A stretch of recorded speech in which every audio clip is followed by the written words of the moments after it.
Welcome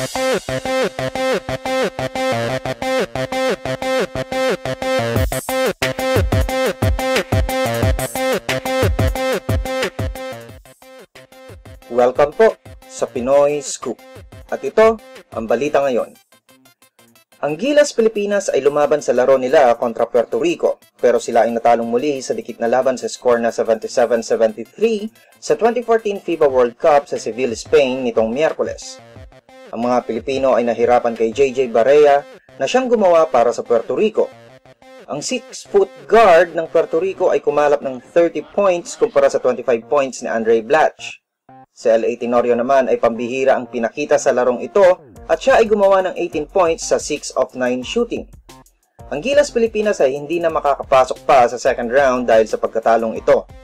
Harapin nila ang Senegal sa Huwebes ng gabi para sa last game nila sa FIBA World Cup.